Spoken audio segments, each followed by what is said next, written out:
Alright, another Captain Underpants read aloud. Let me go get the book.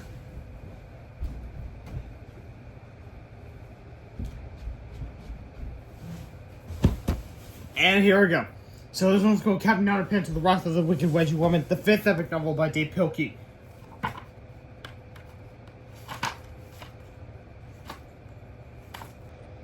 Hi everybody, before you read the story, there's some stuff you need to know. Read this comic book to fill yourself in on the story so far. But remember, this info is top secret, so don't let it fall into the wrong hands. The Trouble with Captain Underpants now can be told, an informational comic by George and Harold. Once upon a time, there were two cookies named George and Harold. We kicked butt, me too. But they had a mean patrol with Mr. Crump. Come over here, Bobs! No way! One time, George and Harold hypnotized Mr. Crump with the 3D hypno ring. You'll obey our every command. Yeah! George and Harold made him think he was a great superhero named Captain Underpants. Look! I'm Captain Underpants! It was funny at first, but then Mr. Crump jumped out of the window.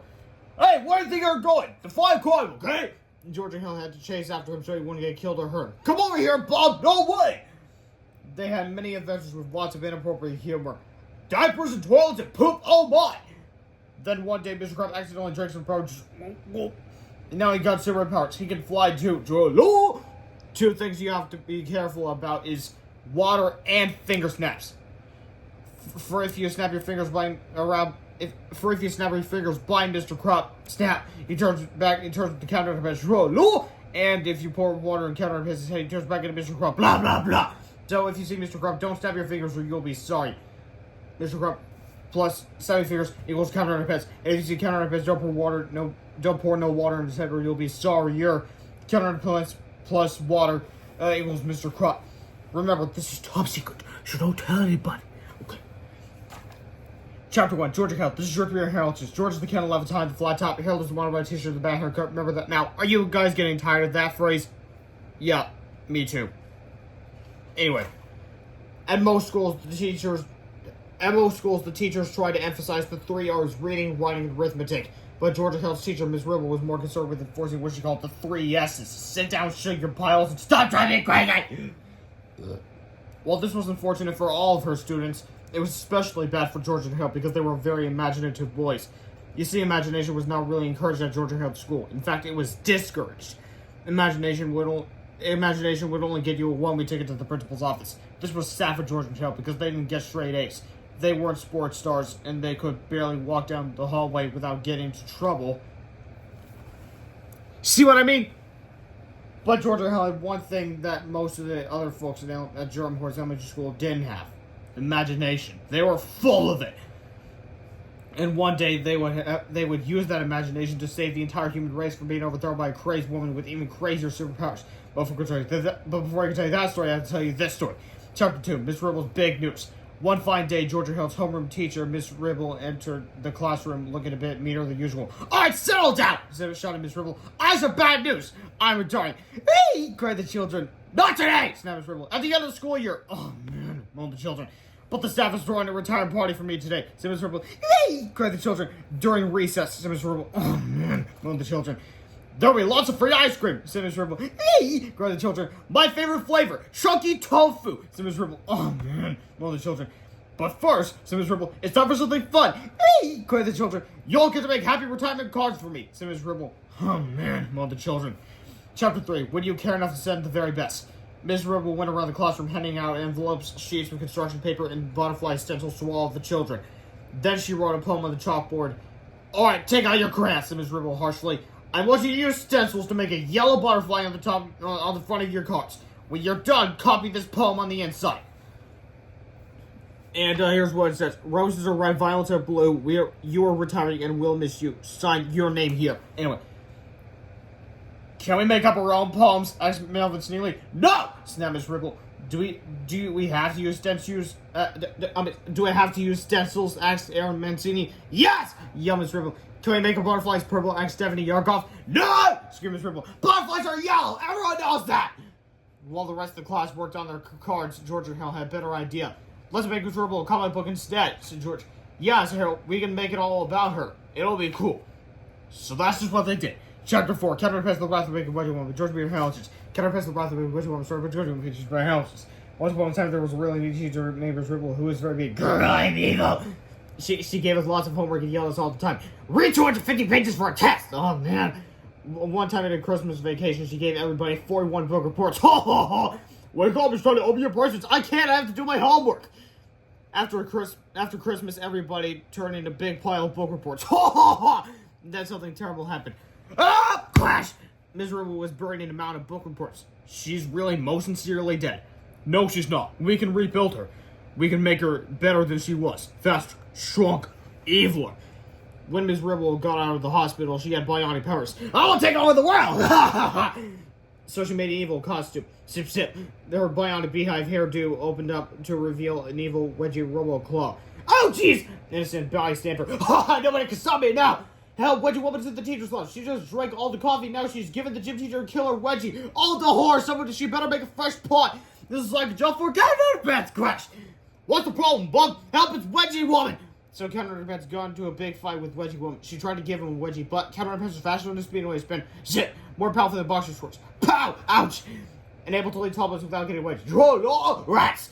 So Wedgie Woman went to the store to buy some spray starch. Starch is the enemy of underwear. Warning, do not spray this product on your underwear. You'll be sorry. Wedgie Woman sprayed. Gotcha! Hey! Oh no! My underpants is all stiff and uncomfortable! Aha! Cat Underpants tried to push his one of his utility waistband, but they were broke. He was perilous. I'm doomed!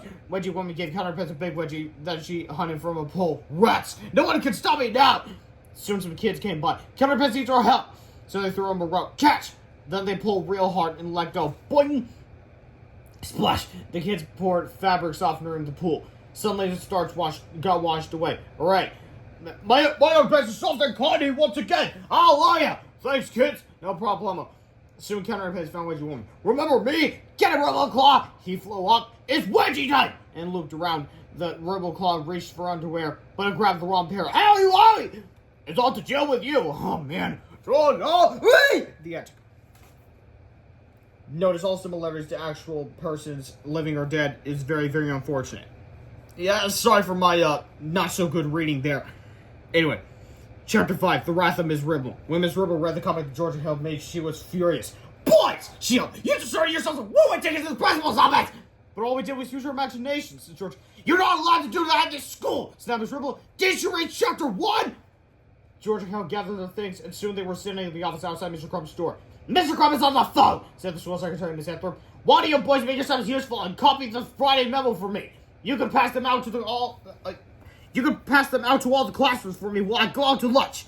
Oh man, said George. Quit your whiny buster, shouted Miss Anthorpe. I want this done by the time I get back, or you'll both be sorry. Miss Anthorpe grabbed her coat and stomped out the door. Excuse me. Georgia Hill looked at the Friday menu. Georgia Hill looked at the Friday memo. It was a weekly newsletter that told all about the events of the upcoming week. Hey, said George, Miss Anthorpe's computer's still on. You want to make a few changes to this newsletter? Why not? Said Harold. So Georgia Hill typed up their own version of the Jerome Hort Elementary School Friday memo. Then they ran off copies for all the students at the school. Now, let's just look at what the Friday memo says. The original before they edited it. Monday, bed practice canceled. No practice today due to asbestos removal in gymnasium. I don't know how to say that word. Let me know in the comments if I'm correct. Anyway, Tuesday, school spirit day. Show your school spirit by wearing the school colors, gray and dark gray. Wednesday, cheerleader triumphs today. Anyone wishing to join the cheerleading squad must do all the following: meet in the gym after school. 2, have the school cheer memorized. 3, don't forget to wear gym shoes. Thursday, football practice rescheduled. All football players report to soccer field for early practice today only. Pep rally at 3:15 in the gym. Friday, yearbook photos taken today. Please dress appropriately. Anyone caught making funny faces will receive a detention. Now here's what Georgia Hill changed it into. Monday, school canceled. No classes day due to lack of interest.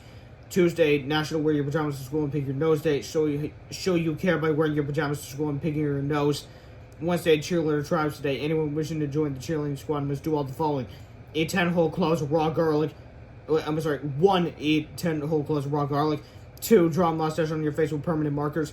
And 3, tape a 3-day-old egg salad sandwich to your head.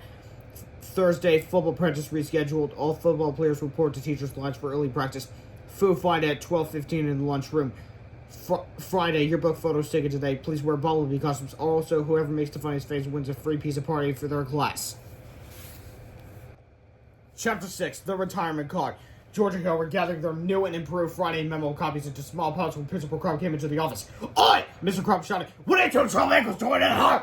This after told us to pass the Friday memo out to all the classrooms, said George innocently. "Well, make it snappy!" yelled Principal Crumb. Suddenly, Harold got a sneaky idea. He took out the blank piece of construction paper that Miss Ribble had given him earlier. "Hey, Mr. Crumb," said Harold, "will you sign this retirement card for our teacher?" Mr. Crumb grabbed the card from Harold and eyed it suspiciously. "This card is blank!" Mr. Crumb growled. "I know," said Harold. "Our class is going to decorate it later. We wanted you to be the first to sign it." "Well, all right then," said Mr. Crumb. He opened the card and quickly scribbled "Sign Mr. Crumb" on the inside. Then he stormed out of the office. "What are you going to do with that?" asked George. "You'll see," said Harold, smiling. Chapter 7, Reverse Psychology. George and Harold passed out the Friday memo and made it back to their classroom just in time for Ms. Ribble's retirement party. George quickly changed the letters around on the sign outside the door, while Harold wrote a special greeting on Mr. Crumb's card and stuffed it into the envelope. "Hey, Bob!" shouted Mr. Crumb as he stormed down the hall. "What do you think you're doing?" "We're going to Miss Ribble's retirement party," said George. "That's what you think, smart guy!" said Mr. Crumb. "Miss Ribble showed me that comic book you boys made about her. And now I catch you changing the letters around another sign. You boys aren't going to any party. You're going straight to the detention room." "Well, fine," said Harold. "Then we're not going to get Miss Ribble the card our class made for her." Mr. Crumb quickly swiped the card out of Harold's hand. "Aha!" he shouted. "I'm going to make sure she gets this card. I'm going to give it to her myself." "Oh, man," said Harold. George and Harold walked down the hallway toward the detention room. "Wow," said George. "That was pretty cool how you got Mr. Crumb to deliver that phony card for you." "Yep," said Harold. "I used reverse psychology on him. I've got to try that sometime," said George. "By the way, what did you write on that card?" "You'll see," said Harold, smiling.